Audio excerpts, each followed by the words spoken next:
Sa iba pang balita, Vice President Sara Duterte is susunod umanong arestuhin ng ICC ayon kay Senador Amy Marcos. Si Mean Corvera sa detalye ng balita. Mean? Ipinoproseso na umano ngayon ang warrant of arrest laban kay Vice President Sara Duterte.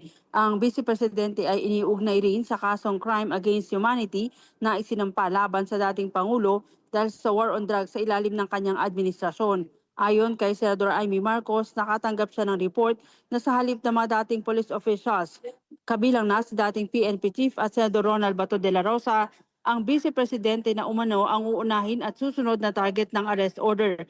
Pagtiyak ni Marcos, hindi niya papayagan na maulit ang nangyari sa dating Pangulo na basta na lamang isinuko sa mga dayuhan matapos arestuhin.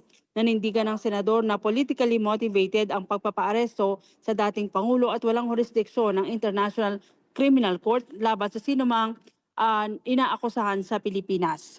Narito ang bahagi ng kanyang pahayag. There are also allegations that, first of all, several weeks ago, a draft was mooted involving a warrant of arrest of 5 police officers, including Senator Ronald Bato de la Rosa. Of late, there has been a rumor, once again, that the Vice President will in fact be issued by the ICC a warrant immediately. So, alam natin na si VP Sara ay nandun sa listahan. Pero alam ko na nasa ibaba siya, no? Doon sa mga pinangalanan. Ngunit, ilang araw nakalipas, may mga report na siya na ang uunahin.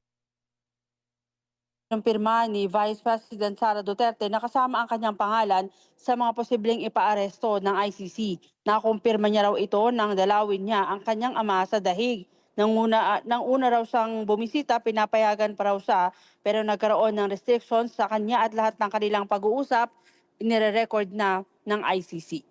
Mean Corvera para sa Mata ng Agila, matatag, matapang, matapa.